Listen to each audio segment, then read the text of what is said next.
Hello everyone, welcome to my home my heaven. എല്ലാ തവണയും നാട്ടിൽ പോയി വരുന്ന സമയത്ത് വീട്ടിലേക്ക് വേണ്ട സാധനങ്ങളൊക്കെ എന്തെങ്കിലുമൊക്കെ ആയിട്ട് നാട്ടിൽ നിന്ന് പർച്ചേസ് ചെയ്ത് വരാറുണ്ട് കേട്ടോ. ഇത്തവണ നാട്ടിൽ പോയി വന്നപ്പോഴും അത് കുറച്ച് സാധനങ്ങളൊക്കെ വീട്ടിലേക്ക് വാങ്ങിച്ചിട്ട് വന്നു. അതിൽ മെയിനായിട്ട് എനിക്ക് കിച്ചണിൽ കുറേ ഹെൽപ്ഫുൾ ആയിട്ടുള്ള കുറച്ച് കാര്യങ്ങളാണ് ഇന്നത്തെ വീഡിയോയിൽ നിങ്ങളുമായിട്ട് ഷെയർ ചെയ്യുന്നത്. അപ്പം തന്നെ ഇന്നത്തെ ഒരു ലഞ്ച് റെസിപ്പിയും കൂടെ കാണിക്കുന്നുണ്ട് കേട്ടോ. അപ്പം അതിൽ ആദ്യത്തേത് എന്ന് പറയുന്നത് ഈ ഒരു തെർമൽ റൈസ് കുക്കറാണ് കേട്ടോ. ഒരുപാട് പേരൊക്കെ യൂസ് ചെയ്യുന്നതായിരിക്കും, പക്ഷെ ഞാൻ ഈ അടുത്താണ് ഉപയോഗിച്ച് തുടങ്ങിയത്. ഞാൻ സാധാരണ കുക്കറിലൊക്കെ ചോറ് വെക്കുന്ന ഒരാളാണ്. ശരിക്കും പറഞ്ഞാൽ കുക്കറിൽ കുറച്ച് അധികമൊക്കെ നമ്മൾ വെക്കുന്ന സമയത്ത് ശരിക്കും അതൊരു പണിയായിട്ടാണ് എനിക്ക് ഫീൽ ചെയ്തിട്ടുള്ളത്. അത് കഴുകിയെടുക്കാനും ചില സമയത്ത് അതിലെ വെള്ളമൊക്കെ ആകെ പുറത്തൊക്കെ പോയിട്ട് സ്റ്റൗവൊക്കെ ക്ലീൻ ചെയ്യാനൊക്കെ ഭയങ്കര ബുദ്ധിമുട്ട് തോന്നാറുണ്ട്. അങ്ങനെയാണ് ഇത്തവണ പോയപ്പോൾ ഈ ഒരു തെർമൽ കുക്കർ വാങ്ങിച്ചിട്ട് വന്നത്. ഇത് വാങ്ങിച്ചതിന് ശേഷം ശരിക്കും പറഞ്ഞാൽ റൈസ് കുക്ക് ചെയ്യണത് ഭയങ്കര ഈസി ആയിട്ടുള്ളൊരു ജോലിയായി മാറി കേട്ടോ.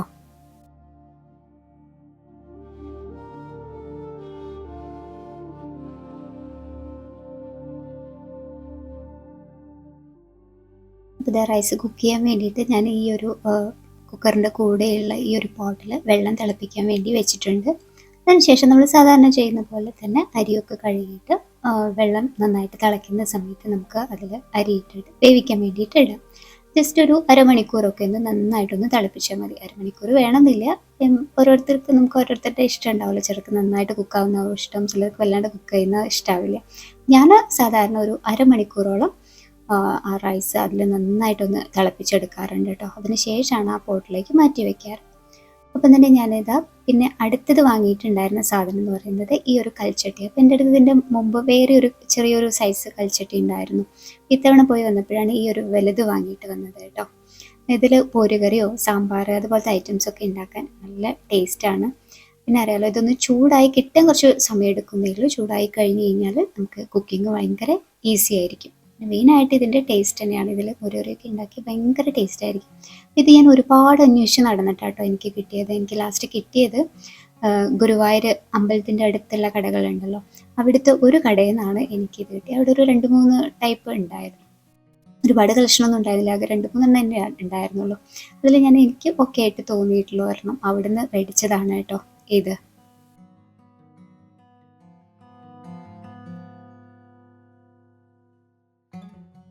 ഇപ്പം നമ്മുടെ പോട്ടിലെ വെള്ളം നന്നായിട്ട് തിളച്ച് വന്നിട്ടുണ്ട് കേട്ടോ. ഇനി നമുക്കിതിൽ അരി ഇട്ട് കൊടുക്കാം.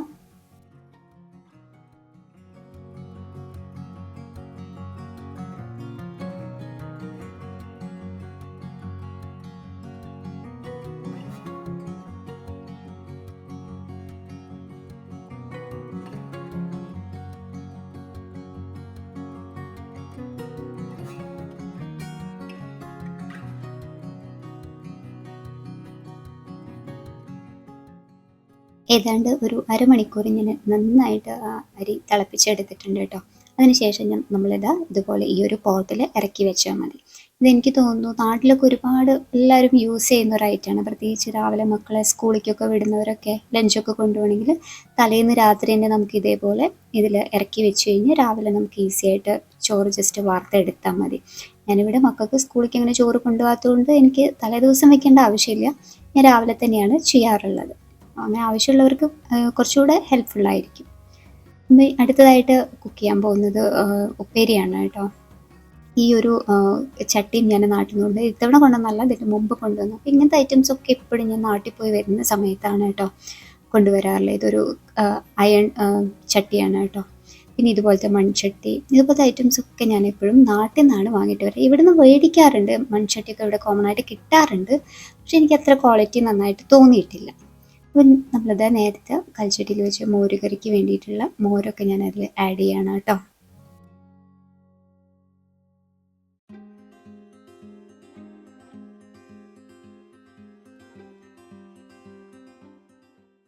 കറിക്കുള്ള അരപ്പിന് വേണ്ടിയിട്ട് തേങ്ങയും കുറച്ച് ജീരകവും അതുപോലെ തന്നെ പച്ചമുളകും കൂടെ ചേർത്ത് നന്നായിട്ടൊന്ന് അരച്ചെടുക്കുകയാണ് കേട്ടോ.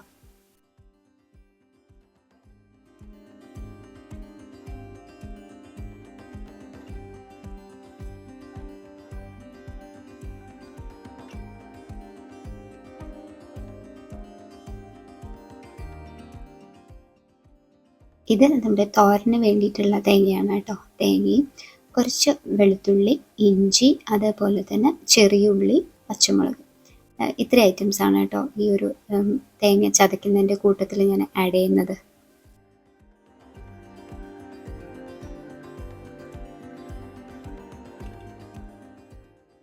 ഇതേ കറി നന്നായി തിളച്ച് വന്ന് ഇനി നമുക്ക് ഓഫ് ചെയ്യാം കേട്ടോ. കൽച്ചട്ടി ആയതുകൊണ്ട് തന്നെ നമ്മൾ ഓഫ് ചെയ്താലും അത് കുറച്ച് നേരം ഒന്ന് നന്നായി തിളച്ചിരിക്കും. അതിന് ശേഷം തിളച്ച് വന്നതിന് ശേഷം ഞാൻ അതിലേക്ക് വറവ് കൂടി ഇട്ടിട്ടുണ്ട്.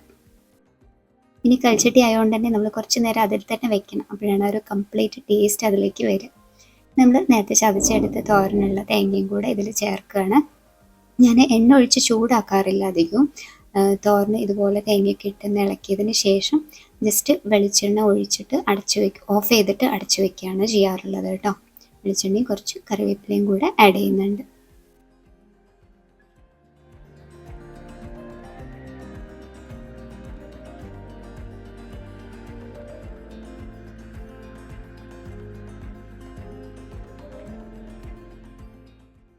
ഇത് ഗ്രീൻ പീസ് കൊണ്ട് ഒരു മെഴുക്കുവരട്ടി കൂടി ഉണ്ടാക്കുന്നുണ്ട്. അതിന് വേണ്ടിയിട്ടുള്ള സവാളയും കൂടി ഒന്ന് കട്ട് ചെയ്തെടുക്കുക. അപ്പോൾ സവാളയൊക്കെ ഞാൻ ഇതുപോലെ നേരത്തെ ഒക്കെ റെഡിയാക്കി ഫ്രിഡ്ജിൽ സ്റ്റോക്ക് ചെയ്ത് വെക്കും കേട്ടോ. എല്ലാ ഞായറാഴ്ചകളിലും മെയിനായിട്ടുള്ള ജോലി അതൊക്കെയാണ്.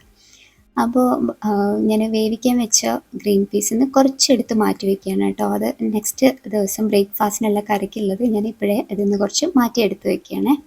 ബാക്കിയുള്ളത് ഇപ്പോൾ മെഴുക്കുവരട്ടി ഉണ്ടാക്കുകയാണ്. ജസ്റ്റ് വെളുത്തുള്ളിയും പിന്നെ സവാളയും പച്ചമുളകും പൊടികളായിട്ട് കുറച്ച് മഞ്ഞൾപ്പൊടി, കുറച്ച് മുളക് പൊടി, കുരുമുളക് പൊടി, പിന്നെ കുറച്ച് ചില്ലി ഫ്ലേക്സ് കൂടി ഇട്ടിട്ട് ജസ്റ്റ് ഒന്ന് വഴറ്റിയിട്ട് ഈ ഒരു ഗ്രീൻ പീസും കൂടി ഇട്ട് നന്നായിട്ടൊന്ന് കുക്ക് ചെയ്തെടുക്കാം.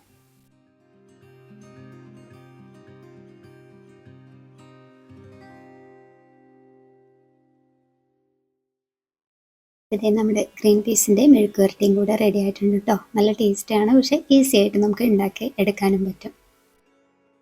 അതുപോലെ തന്നെ നാട്ടിൽ നിന്ന് കൊണ്ടുവന്ന വേറൊരു ഐറ്റമാണ് ഈ ഒരു നമ്മുടെ ചോറൊക്കെ വാർക്കാൻ വെക്കാൻ വേണ്ടിയിട്ടുള്ള ഈ ഒരു ടൈപ്പ് സ്റ്റാൻഡ്. ഇത് ജസ്റ്റ് എന്തോ 300 അങ്ങനെ എന്തോ ഉള്ളൂ, പക്ഷെ ഭയങ്കര ഹെൽപ്ഫുള്ളായിട്ട് എനിക്ക് തോന്നിയിട്ടില്ല. ഇപ്പം നമ്മൾ ചോറൊക്കെ വാർത്ത് ഇതുപോലത്തെ പോട്ടിലൊക്കെ ആകുമ്പോൾ നമുക്ക് ചോറ് വാർക്കാൻ കുറച്ച് ബുദ്ധിമുട്ടല്ലേ. അപ്പോൾ ഇതേപോലെ ഒരു സ്റ്റാൻഡ്, ഇത് ജസ്റ്റ് ഞാൻ സിംഗിൾ വെച്ചിട്ടാണ് കേട്ടോ വാർത്തെടുക്കാറുള്ളത്. ജസ്റ്റ് സിംഗിൾ വെക്കുന്നു, ഈസിയാണ്. നമുക്ക് ജസ്റ്റ് ചൂടെടുക്കുന്ന പ്രശ്നമോ അല്ലെങ്കിൽ പാത്രം സ്ലിപ്പായി പോകുമോ എന്നുള്ള പേടിയോ ഒന്നും വേണ്ട. നമുക്ക് ഭയങ്കര ഈസി ആയിട്ട് വെക്കാം. വെള്ളം നന്നായിട്ട് വാർന്ന് കിട്ടുകയും ചെയ്യും.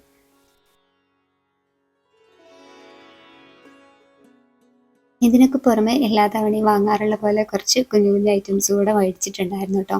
അതിൽ മെയിനായിട്ടുള്ളൊരു ഐറ്റമാണ് ഈ ഒരു മണ്ണിൻ്റെ ഈ ഒരു ജഗ് കേട്ടോ. അപ്പോൾ ഞാനിപ്പോൾ ഉപയോഗിച്ച് തുടങ്ങിയിട്ടില്ല, കാരണം ഇപ്പോൾ ഇവിടെ വിൻ്റർ ആയതുകൊണ്ട് നമുക്കങ്ങനെ ഇതിൽ വെള്ളം വെക്കേണ്ട ആവശ്യമില്ല. അപ്പോൾ സമ്മറൊക്കെ ആയിക്കഴിഞ്ഞാൽ നമുക്ക് നന്നായിട്ട് യൂസ് ചെയ്യാൻ പറ്റുന്ന ഒരു ഐറ്റമാണ് കേട്ടോ. അത് വാങ്ങിച്ചിട്ടുണ്ടായിരുന്നു. അതേപോലെ തന്നെ ഈ മണ്ണിൻ്റെ കുറച്ച് കപ്പുകൾ മേടിച്ചിട്ടുണ്ടായിരുന്നു. ഇത് 4 വരുന്ന 2 സെറ്റാട്ടോ മേടിച്ചത്. കാണാൻ നല്ല ഭംഗിയായിട്ടുണ്ട്. നമുക്ക് ടീയും കോഫിയൊക്കെ എടുക്കാൻ വേണ്ടിയിട്ട് മണ്ണിൻ്റെ തന്നെ ഒരു 2 സെറ്റ് കപ്പും മേടിച്ചിട്ടുണ്ടായിരുന്നു. ഇതൊക്കെ എനിക്ക് തോന്നുന്നു നമ്മൾ ഇവിടുന്ന് മേടിക്കുന്നതിനേക്കാളും ഭയങ്കര ചീപ്പായിട്ട് കുറഞ്ഞ വിലയ്ക്കാണ് നമുക്ക് നാട്ടിൽ നിന്ന് കിട്ടുക. അപ്പം ഇങ്ങനത്തെ ഐറ്റംസൊക്കെ എപ്പോഴും ഞാൻ നാട്ടിൽ നിന്നാണ് കൊണ്ടുവരാറുള്ളത്. പിന്നെ വേറെ വാങ്ങിയിട്ടുള്ളൊരു ഐറ്റം എന്ന് പറയുന്നത് ഈ ഒരു ഫിൽറ്റർ കോഫി മേക്കറാണ് കേട്ടോ. ഇത് ബ്രാസിൻ്റെയാണ്, അറിയാലോ. ബ്രാസിൻ്റെയൊക്കെ ഇവിടെ അത്യാവശ്യം നല്ല വിലയായിരിക്കും എപ്പോഴും. അപ്പോൾ അതുകൊണ്ട് തന്നെ നാട്ടിൽ നിന്നാണ് വാങ്ങിച്ചിട്ട് വന്നത്. അപ്പോൾ ഇതൊക്കെയായിരുന്നു ഇപ്രാവശ്യം നാട്ടിൽ പോയി വരുമ്പോൾ കുഞ്ഞു കുഞ്ഞു ഷോപ്പിങ്ങുകൾ കേട്ടോ. എല്ലാം ശരിക്കും ഹെൽപ്ഫുള്ളായിട്ടുള്ള സാധനങ്ങൾ തന്നെ. ഇനി ഇതൊക്കെ ഉപയോഗിക്കുന്നത് ഞാൻ വേറെ ഓരോ വീഡിയോസിലൊക്കെ ആയിട്ട് നിങ്ങൾ കാണിക്കാം കേട്ടോ. അപ്പോൾ ഇന്നത്തെ ഐറ്റംസും ഇന്നത്തെ വീഡിയോ ഒക്കെ നിങ്ങൾക്ക് ഇഷ്ടമായി എന്ന് വിചാരിക്കുന്നു. മറ്റൊരു പുതിയ വീഡിയോ ആയിട്ട് വീണ്ടും കാണുന്നവരെ bye. Thank you for watching. ഒപ്പം തന്നെ ചാനൽ ആദ്യമായിട്ട് കാണുന്നവരാണെങ്കിൽ സബ്സ്ക്രൈബ് ചെയ്യാനും കൂടെ മറക്കരുത് കേട്ടോ. പുതിയ വീഡിയോ ആയിട്ട് കാണുന്നവരെ bye. Thank you for watching.